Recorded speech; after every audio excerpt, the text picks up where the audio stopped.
Yeah. Goodness gracious. We are live. Hopefully y'all can hear me, man. I'm right. Yeah.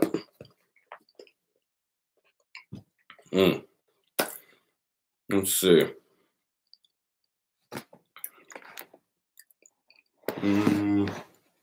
Goodness. Should set this up right here. Can y'all hear me? I know there's one person on right now, but can you hear me? I got this little microphone set up. Just let me know if you can hear. All right. Is this Anthony? What's up, Ant? Can you hear me, Ant? If not, hey, can you hear me? Oh, okay, sweet. Okay, you can. All right. Yeah, all right, sweet. Yeah, I just want to make sure that the audio isn't jacked up. Like my son, my wife is looking after my son and he's like crying downstairs. Don't worry, we're taking care of him. All right, we're not neglecting him, but I didn't want that coming into the background, and I want to make sure there's some good sound for you guys. So what's up, Ant? How's it going? So what we're going to do right now is, instead of like normally I do podcasts for Saturdays where, we do the production and all that sort of stuff. So instead of that, I just figured I'd do like a live discussion with you guys. So tell me your thoughts on Vikings free agency in week 1. We'll talk about it. Good chance to interact with you guys. Don't worry, I'm not gonna turn up or anything like that. I've said pretty much all I've had to say about, the questionable decisions that this team has made, but I really want to hear from you guys what your guys' thoughts are. So I guess going back, start of Vikings free agency week 1, well, we got Mike Remmers. He got cut. That was expected. I think he got screwed over playing a position that he shouldn't have been playing it to begin with. But that was expected that he was going to get cut. Andrew Sendejo, that was expected that he was going to get cut as well. They tendered Anthony Harris, so that's some good stuff right there. And you know what? Like, I like Andrew Sendejo. I like him a lot. I don't want to say that I underestimated the dude, but his injury in 2018, unfortunately for him, presented an opportunity for Anthony Harris. I wish Andrew Sendejo nothing but the best. What else we got? They tendered Anthony Harris. They tendered Rashad Hill. They brought on Shamar Stephen. He used to play with the Vikings before he played with Seattle. I think he played with them last year. But what's interesting is I think that was like day 1 of Vikings free agency, or day 1 of free agency in general. And then I went to sleep that night. And before I went to sleep, I was looking up, I was saying to myself, I was like, yo, like, I haven't seen any connection to Sheldon Richardson. Like, I haven't seen anything as far as a team being connected. Oh, this team is bringing Sheldon Richardson for a possible contract. So I said to myself, okay, sweet. Because I was panicking a little bit, because I'm like, why haven't we heard anything from the Vikings front in terms of Sheldon Richardson? I brought up so many times that, like, I brought up so many times how you can create cap room, bring in Sheldon Richardson, all that stuff. You've seen that in the past couple of podcasts. But I was like, oh, man, we haven't seen anything regarding this dude. And it kind of brought me back to the 2018 draft. You remember last year I was saying, yo, we need – what's up, Anthony Campbell? What's up, Deacons of Defense? What's up, Scott? Scott says, I'm just here for Randy Rance. I'm not turning up, Scott. It's all good. I'm just here to have a good discussion with you guys. But 2018 – what's up, Dylan? 2018 in the draft last year, you guys remember, I was like, look, you guys need to take 2 of your first 3 picks need to be offensive linemen. I said that last year, and I'm saying the same thing for 2019. And what happened in that first round? A run of offensive linemen just went off the board. It was just like, oh, man, before I think we picked that 30th in the first round last year. I was like, oh, man, all these offensive linemen, they're just going left and right. And then finally it got to pick 30 for the Vikings, and I was like, whew, okay, all right. This is our chance. We're going to get Will Hernandez. We'll be set. We'll be good to go. Panicking a little bit. Oh, whoo. And then we took Mike Hughes, and I'm like, yo, what are you doing? Like, come on, man. We need to build up this offensive line. So fast forward to now, first day of Vikings free agency, where I saw nothing with Sheldon Richardson. I'm like, okay, well, luckily there's been no other team connected to him. So when I wake up tomorrow morning on, I think that was Tuesday, when I wake up on Tuesday morning, hopefully I see Sheldon Richardson. He'll return with the Minnesota Vikings. And I woke up at like 6:30 a.m. Pacific time, and it was like, Sheldon, he's expected to sign with the Cleveland Browns. I was like, damn it, like, what the hell is wrong with y'all, man? So anyway, he's gone. So I guess we're going to have Shamar Stephen be opposite starting defensive tackle of Linval Joseph. And I think something that gets really underestimated with Sheldon Richardson is that with Linval Joseph, like a guy like Tom Johnson and Shamar Stephen before Sheldon Richardson got there, Linval Joseph would initiate pressure up the middle to where Tom Johnson and Shamar Stephen, they could finish the plays that Linval Joseph started. Well, with Sheldon Richardson, it was interesting because you could literally have Sheldon or Linval Joseph initiate the pressure up the middle, and then the opposite one would finish plays. So suddenly Linval got a chance to finish plays. It was just they were just wreaking havoc on the defensive line. It was really cool. So I think it's going to be the defensive line is still going to be good. I just think Sheldon Richardson just took it to another level. So I was a little bit disappointed to see that he's gone. Anthony Barr, he leaves, then he comes back. He goes to the New York Jets. I guess he starts to throw up a little bit after realizing that he's going to be wearing the gang green jerseys. And he says, you know what, I'm going to come back to the Vikings. And you know what, honestly, like I've said all that I've had to say about Anthony Barr, man. Like I was honestly, so I recorded the podcast. So my podcast usually comes out on Tuesdays for Score North. And I was like, all right, he's going to the Jets. Okay, fine. So Monday nights I record, and then Tuesdays it gets uploaded. So I was like, okay, sweet. I'm going to record this. Anthony Barr, I wish him nothing but the best. My rule of thumb is like once you leave, and if it's a player that I've been like highly critical of, like I will never go out of my way to talk smack about you again. Unless you go out of your way to like put out subliminal messages or talk smack or whatever about your former Vikings team. Like you remember Blair Walsh, right? After he left, because I was calling for Blair Walsh jobs for years, like long before Wide left, right? And I was like, all right, he's gone. He's a Seattle Seahawk. No big deal. And then this dude in the preseason, this dude in the bleeping preseason, dog, Vikings Seahawks, he makes a field goal and he looks to the sidelines at Mike Zimmer and the Vikings team is like, yeah, you're going to feel that. I made a field goal. Man, if you don't get your bum ass back to the sidelines. But anyway, I was like, all right, wash my hands of Anthony Barr. It's all good, whatever.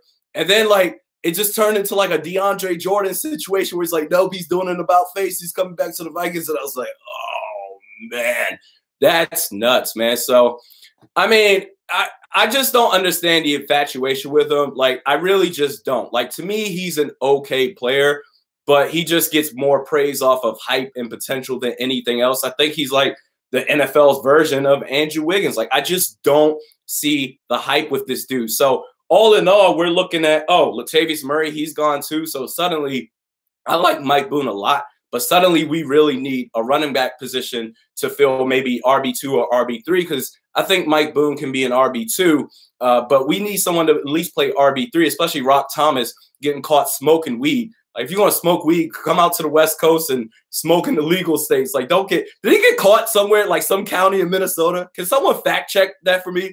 Like, don't get caught smoking weed in Minnesota, bro. Especially if you got that much weed. I don't know, whatever, how many pounds he had. Let's see. Let's look at some questions here. Right, let me know your thoughts on free agency so far. So anything else before I get started with this? Oh, Nick Easton, he's filled in visits with other teams. They restructured Everson Griffin's deal. So I was like, oh, okay, they're going to restructure Everson Griffin. And I was like, okay, like the most you could save off his deal, like if you were to trade or cut him, was $10.5 million on the cap. You were going to save that. And then instead they restructured it to where they just saved $4.3 million off the cap, according to Field Yates. And I'm just sitting here saying to myself, and I heard Darren Doogie Wolfson say that I'm of the belief that, or I'm led to believe that, and I'm paraphrasing here, I'm of the belief that Mike Zimmer is banging down the doors for Everson Griffin to come back. So it's like, I get that Mike Zimmer, he loves his players. Like, he has personal connections with his players. But in the business aspect of things, the free agency for the Vikings period for me right now just doesn't make sense. You don't have that much cap space left available except to maybe sign your draft picks. But beyond that, you still need to pay Adam Thielen. Bro, if I'm Adam Thielen and I'm looking at guys like Anthony Barr or even Stephon Diggs, and he deserves it, Stephon Diggs, Eric Kendricks, all these guys that you signed, Kirk Cousins, all these guys that you've signed, and this dude, Adam Thielen, you need to pay this dude. You don't want this dude to be pissed off, man. You want him to come into work and be happy. If this dude is all, I don't know, and you know what, his agent said, you know, he's a pro's pro. He's not going to bring up a fuss or anything, but you know deep down he's not going to be happy, okay? And whatever the agent says in public, I don't know the agent's name, but whatever the agent's name or whatever the agent says in public, or not even in public, even in negotiations, everything that they're saying, they're an extension of what the player is actually thinking or saying to the agent to say out to the public. So if this agent is coming out saying, you know, he's a pro's pro, but you know what? We feel that he's in line for a contract extension or a larger contract, more guaranteed money and stuff like that.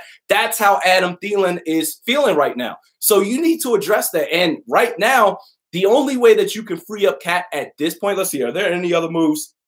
Yeah, that's it. So the only way that you can free up more cap room at this point is if you trade away Xavier Rhodes or Trey Waynes.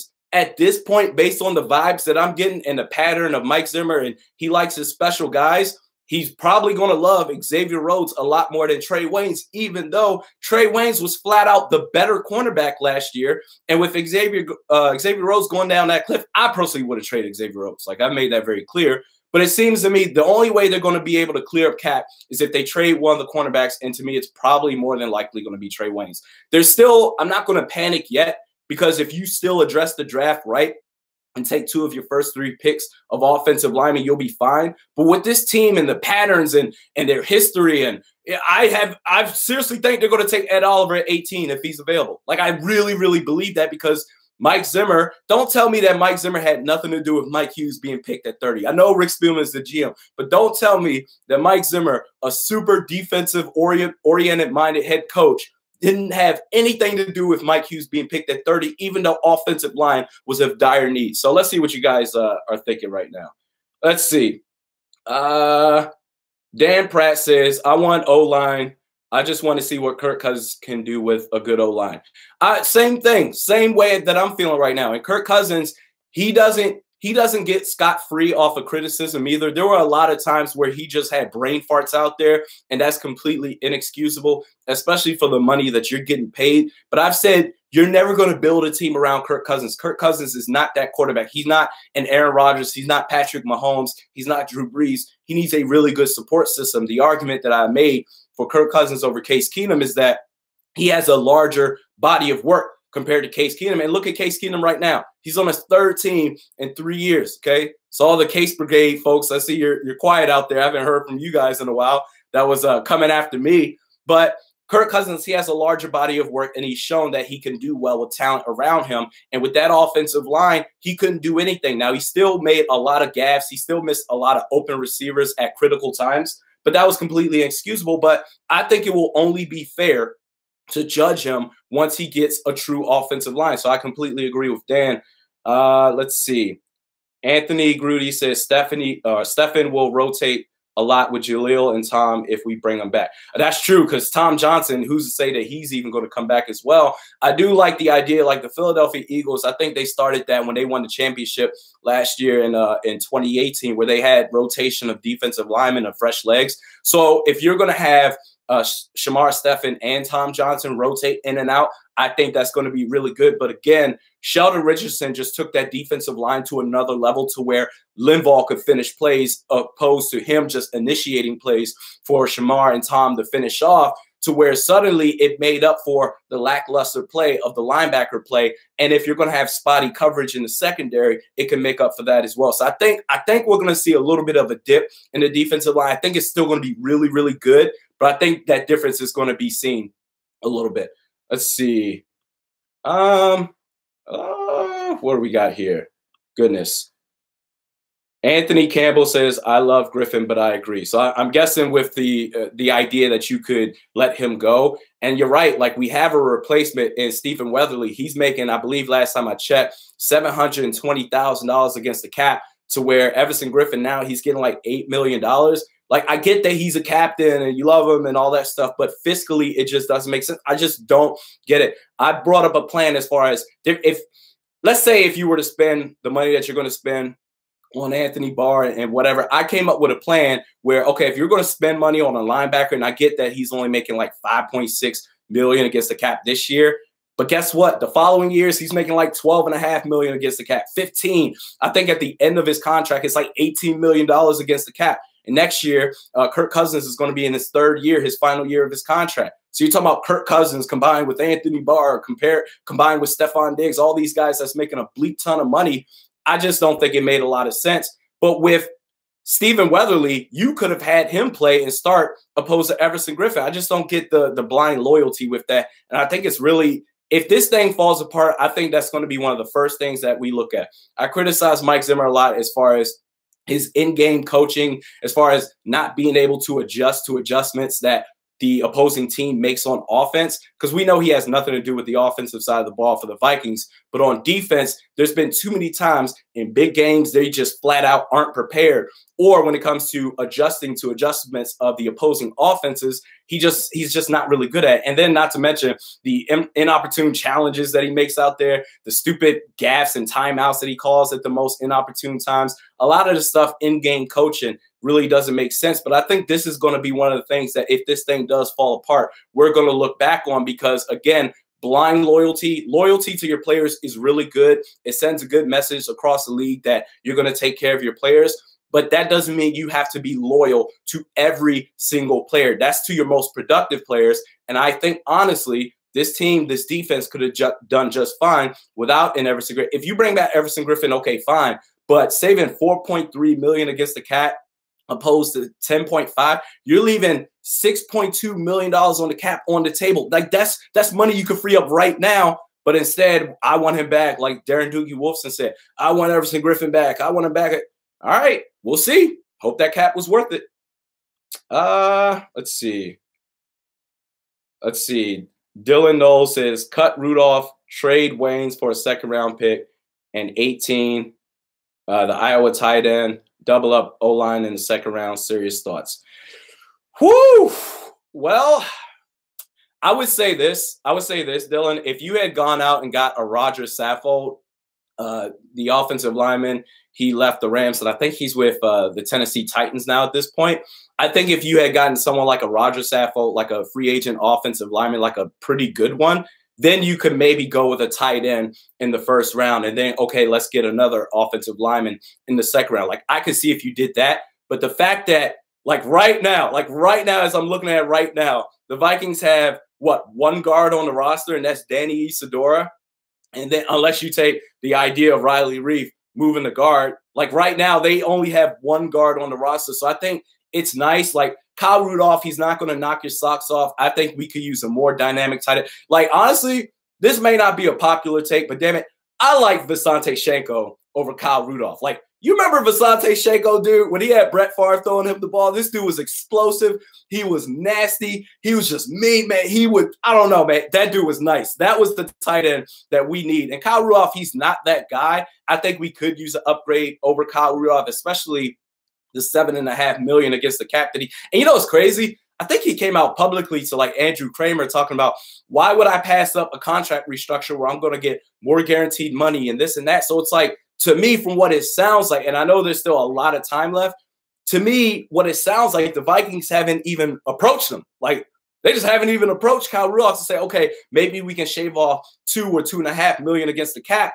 But if you had gotten a Roger Saffold, and this Dylan, right? So if you had gotten a Roger Saffold on the offensive line in free agency, I could see how you could sacrifice a first-round draft pick at 18 to go after the tight end out of Iowa. But unfortunately, you have no choice now at this point to go offensive line, certainly in the first round, and then maybe depending on what you can do, maybe any types of trades, maybe if you trade Trey Waynes, whatever, you can maybe skip the second round and go for a third-round offensive lineman or whatever.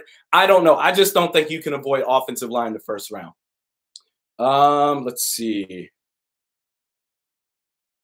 Dan Pratt says, I was thinking Rhodes should get traded so we can get some cap room. Well, we would have taken about, I don't have it in front of me. We would have taken about a $4 million cap hit, or maybe it was a $6 million cap hit, but we would have saved some serious money. I would have taken that just because I get that you would have saved more money if you just straight up trade Trey Waynes. Financially, fiscally speaking, it makes more sense to trade Trey Waynes. But as far as value, I think that teams look at Xavier Rhodes and they think they can get that 2017 Xavier Rhodes back. I just think the name, kind of like Anthony Barr. Anthony Barr, what he's capable of doing, all the potential, the ceiling, all this stuff.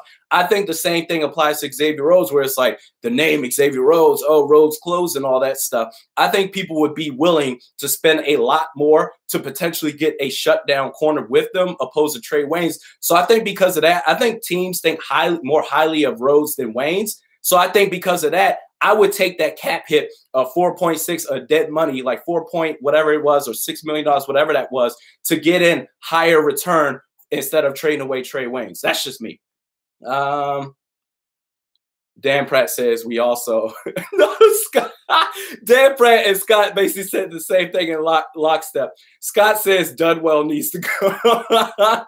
You know what? The problem is you can't cut him. And I don't think that anybody's going to trade for him. You can't cut him because he's like $3.5 million in dead money. Like, you can't just cut him. So I think if the only thing he's good at is run blocking, just put him out there in obvious run situations. But besides that, he doesn't need to be out there in passing situations. Think about Kirk Cousins, man.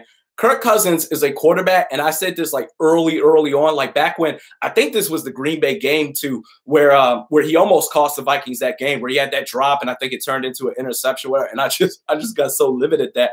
But Kirk Cousins is the type of quarterback where he's going to throw to your receiver. Like, he's looking at his reads, not the receivers. So if you're there as a receiver and you're running your route and you're open, regardless of who you are, like if I go out there, I don't deserve to be in the NFL. I have no business being on an NFL field. But let's say 1 out of 100 snaps, I get open like just one time. Kirk Cousins is probably going to throw the ball to me, which would be a terrible idea because I can't catch the ball worth the damn. I can catch like a loft type of ball. Like if you loft it up to me, I'll catch it. But those like bullet passes, like Cam Newton throws, oh, it will bounce off my chest just like Laquan Treadwell. And that's the point that I've been saying. If I can drop passes like Laquan Treadwell, pay me $3.5 million too. But the thing with Laquan Treadwell and Kirk Cousins, he's going to throw the ball to open receivers. So knowing that if you're the coaching staff, and hopefully Gary Kubiak and hopefully Kevin Stefanski, they realize that sort of stuff to where we're not going to put him out there. I think you can do fine with a Chad Beebe. I think you should bring back an Alger Robinson. It'd be nice if we would have gotten Golden Tate, but honestly, I just don't think we really need to get like a big name number 3 receiver. I did talk about Antonio Brown. I thought that would have made a lot of sense, and I talked about how you can make it work fiscally. But outside of that, that's a whole nother level. Antonio Brown is arguably like the best receiver in the league. But outside of that, we really don't need a big name receiver. We just need dudes that can make plays. Unfortunately, you can't cut Laquan Treadwell. He's going to count dead money against the cap. So you just need to sit him on the bench. And a very expensive $3.5 million run blocker as a receiver. That's what you need to do. Let's see. Will they please cut Rudolph? That bum is slow as I guess he said that bum is slow as I'm guessing ass. I don't know. He left up the emojis or whatever it is.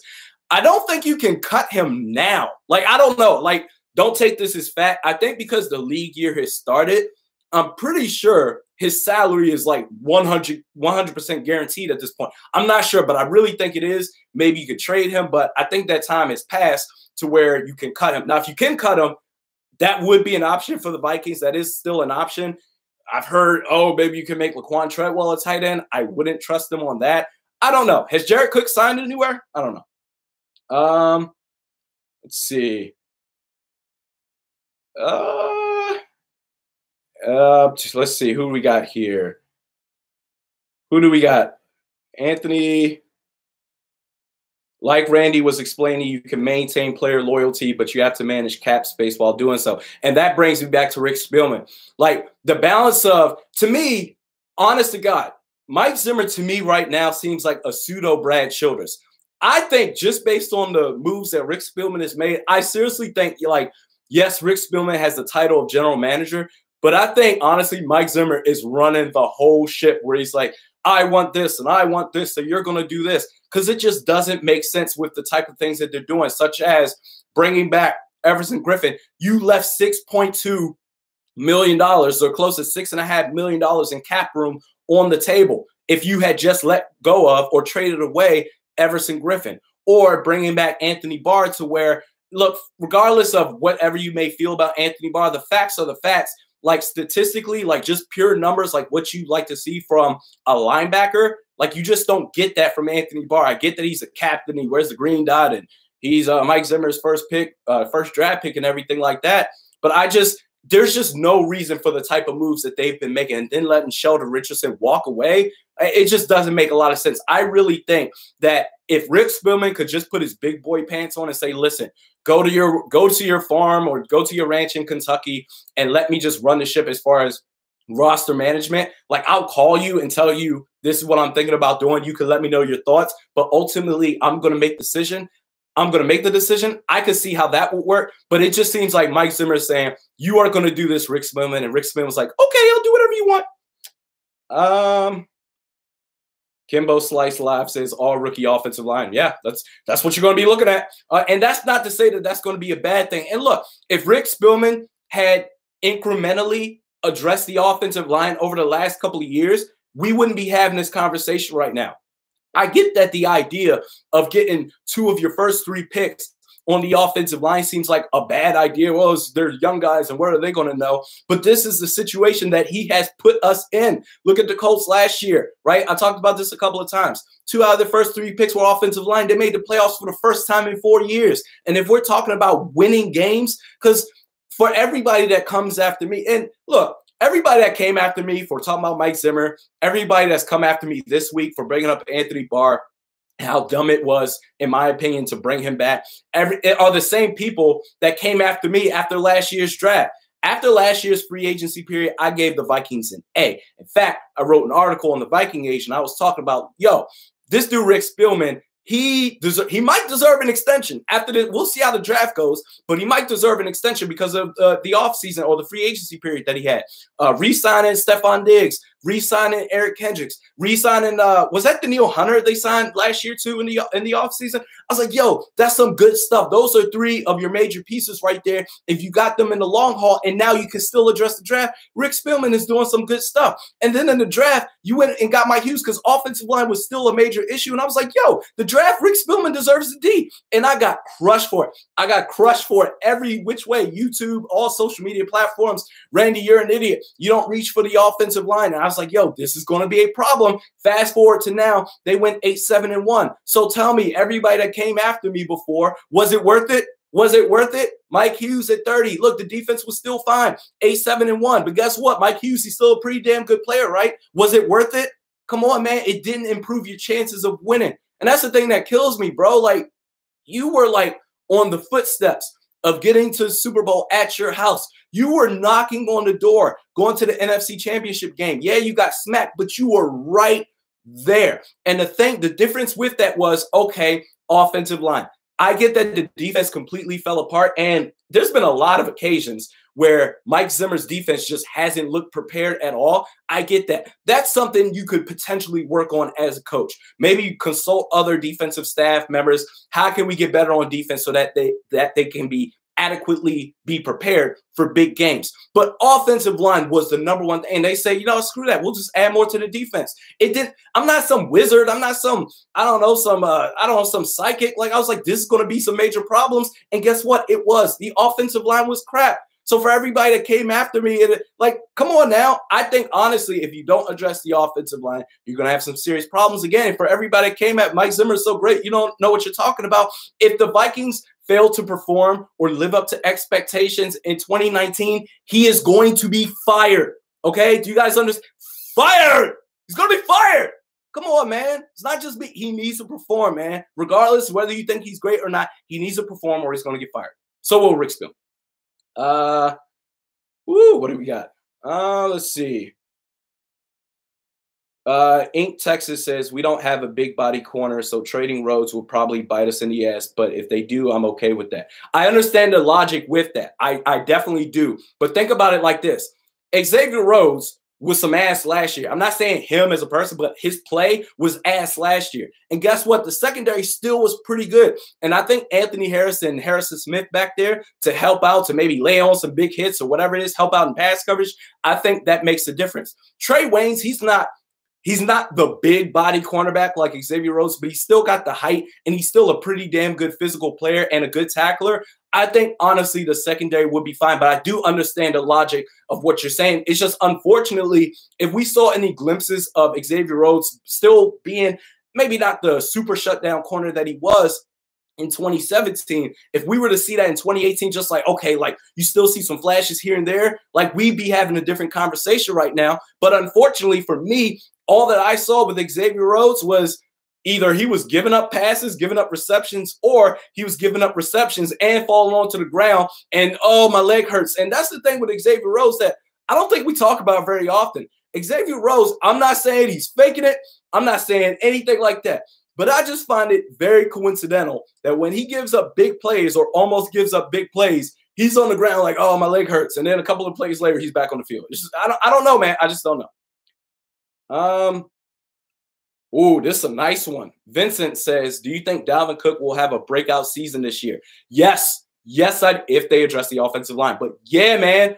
Bro, I think bringing in Gary Kubiak and Kevin Stefanski being the full-time OC, I think they're going to revolve this offense around Dalvin Cook to where Adam Thielen and Stephon Diggs, they complement the running game. And Gary Kubiak, he likes to run the ball a lot.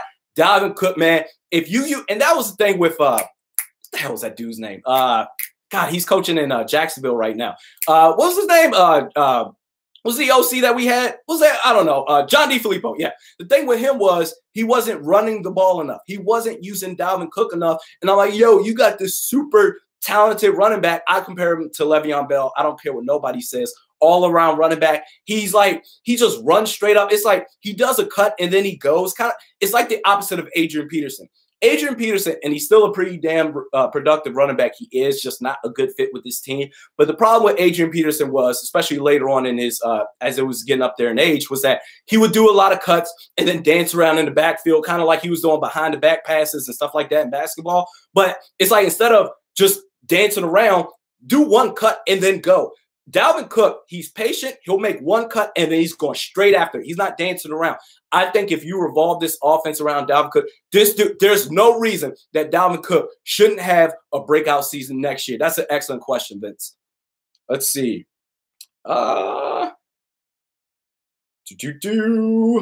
We've got, let's see. What O-line? Dan says, what O-line should we go after in the first round?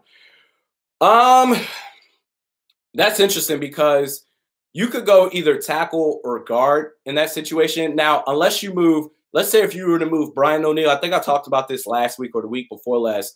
Let's say if you move Brian O'Neill from right tackle to left tackle because he's played some left tackle before at Pitt, and if you move Riley Reef, I'm actually very concerned about Riley Reef at left tackle moving forward, especially with Khalil Mack in the division now. Okay, so I'm so ticked off that John Gruden sent his ass over to the NFC North. I'm pissed off about that, but I'm really concerned about Riley Reef. I thought in 2017 he was not bad.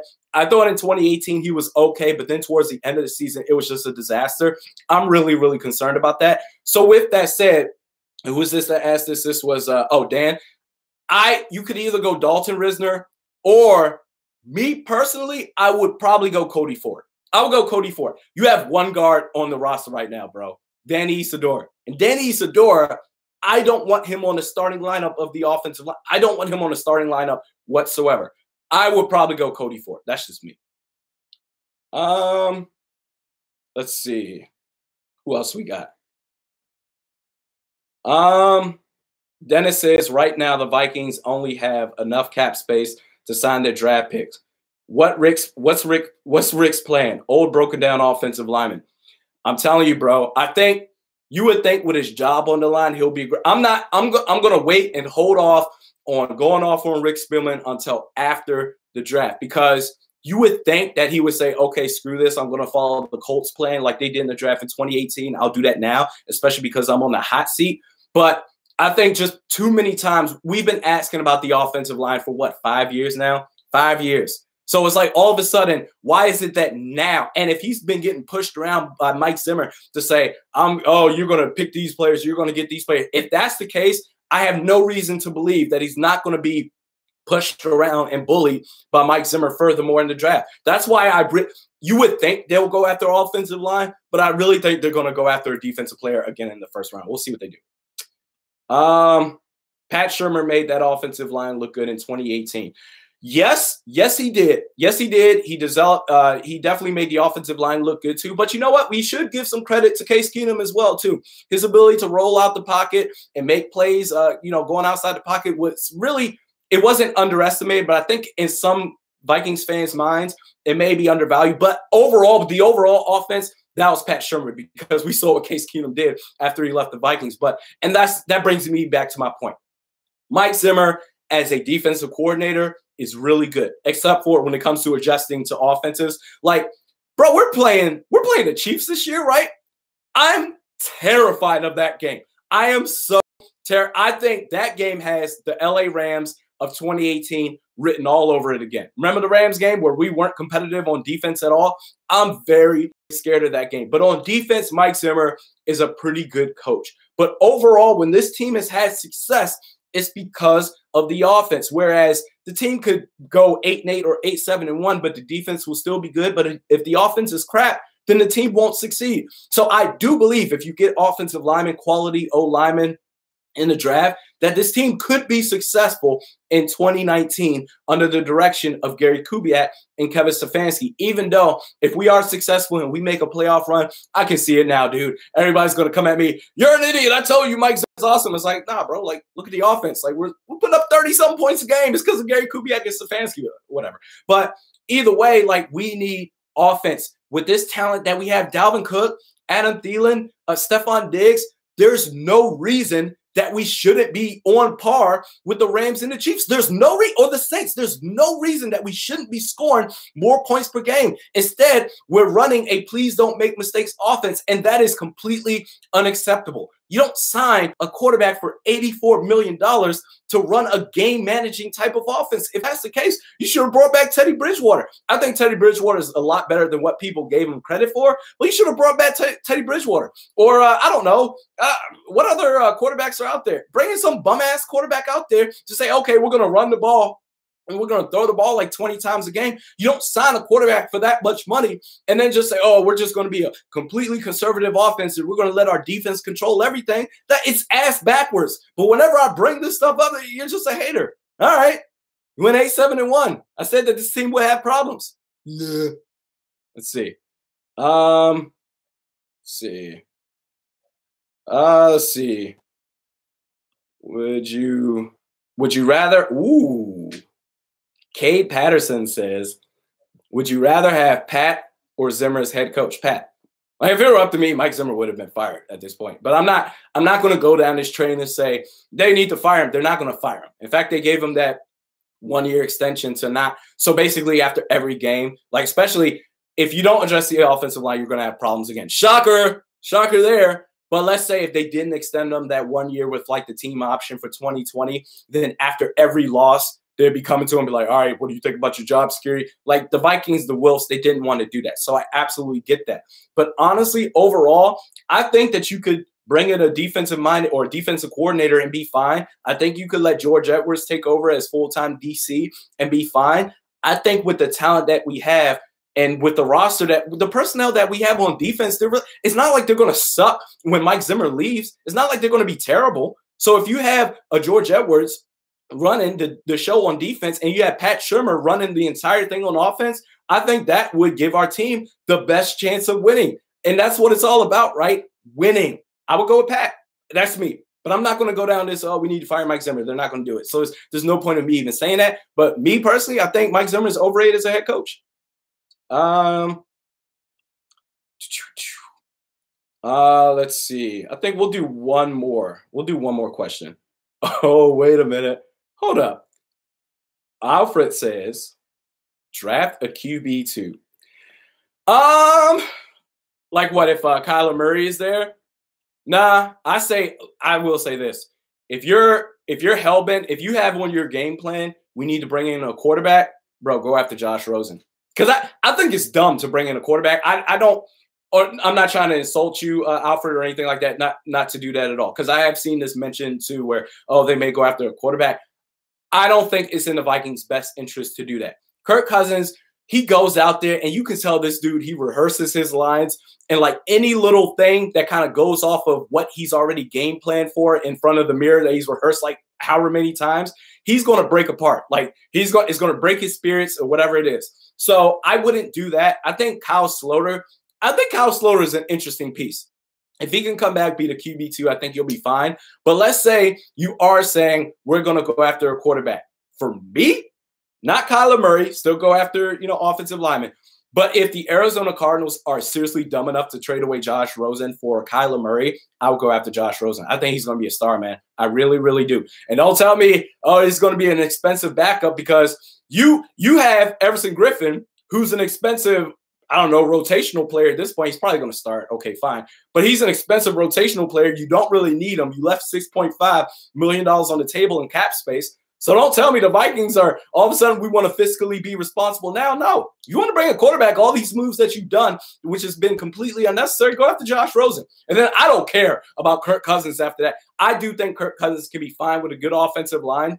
But if we're talking about bringing in a quarterback, I think Josh Rosen is going to be a star, bro. I watched him at UCLA. I remember this one game at Stanford, dude. This dude, he was playing Stanford. I think it was Palo Alto, too, where I'm telling you, bro, this dude was just sitting back in the pocket, just boom, boom, boom, just laser throws left to right, picking the defense apart, moving up the field like every single possession. But his defense kept letting him down. I'm like, wow, they keep letting Stanford come back. And then in Arizona, he didn't have a good offensive line. I like his confidence. I think he gets criticized unfairly where, oh, he's kind of a brat and all that stuff. I want my quarterback to have confidence, not too over the top confidence like a Johnny Manziel where he just does stupid stuff.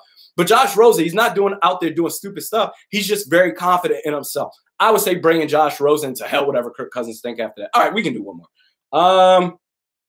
Let's see.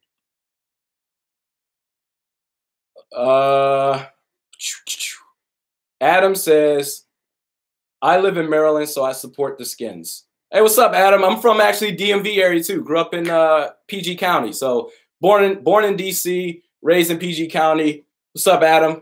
I live in Maryland, so I support the Skins. I just don't see him winning the big games with pressure on him. I've seen too many times where he flat out loses games against trash teams with the Skins.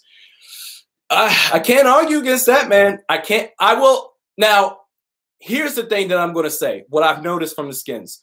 The one time they gave him like a good supporting cast, offensive line, and all that stuff, I thought he was pretty good for you guys. But there were too many times where he had kind of like below average playmakers or average playmakers. Or in the case of, I think it was 2017, your offensive line wasn't really that good. Wasn't Trent Williams? I think he was out for like most of that year. But I think in the case of the Vikings, it's different because the way that the Vikings are set up, the way that their support system is set up, you can bring in an okay quarterback and they'll thrive. Let's look back at 2018 for a couple of games, for instance. The only reason that the Vikings didn't lose to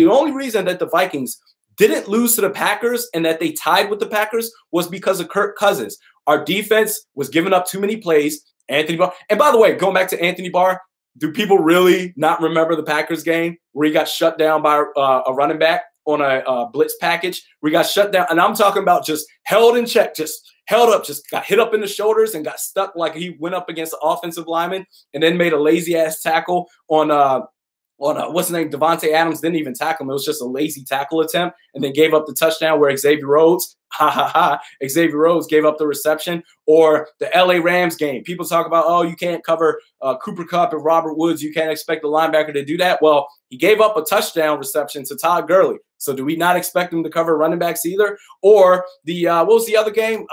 The Buffalo Bills game. Oh, my Lord, getting leaped over by Josh Allen, then giving up a touchdown to him as well. Or week 17, that particular spy play where he was a spy on Mitch Trubisky and he got kind of juked around and then gave up a first down on third and whatever that was. I think it was like third and long. That's 4 games right there. Do people not remember that? But the only reason that, going back to the point where we didn't lose to the Packers was because of Kirk Cousins. The only reason that we had a chance against the LA Rams, because the whole defense wasn't really that good, but the only reason that we had a chance against the LA Rams was because of Kirk Cousins. Think about that Philadelphia Eagles game, all right, at the Link last year. The intimidation, it was how many? All of y'all were nervous. I was nervous. I was like, I don't know, man. This is going to be this is going to be tough, right? Because we looked soft in that NFC Championship game, but Kirk Cousins was the one guy who was like, look, we need to get together, blah, blah, blah. He showed a lot of fight in that game. He's shown flashes in big moments to where he can give you a chance. I'm not saying that he's the big-time quarterback, that he's going to lead you just by himself. I'm not saying that. But he has shown you at times that he can do that. I just think the offensive line breaking down and not being good, because I said after the draft, the offensive line is not going to be good. If anybody gets hurt on the offensive line, they're screwed. And then what happened? Nick Easton went down with the neck injury, and the offensive line was screwed. So he's shown you flashes. I just think because you saw what Sam Bradford did when he had good protection in games, he was lighting it up on offense, throwing the most beautiful throws that I've ever seen from a quarterback since Brett Favre on this Vikings team. You've seen what Case Keenum did. You've seen what Kirk Cousins is capable of doing. I just think you can really, truly, fairly judge Kirk Cousins in the case of this Vikings team once you give him an offensive line. I get that. Nano Joe says he's mediocre at best. I get it. I get it. I'm not trying to give this dude any excuses at all, but he has shown flashes of brilliance at times, even though a lot of times he's just, I don't know, making dumbass plays on the field.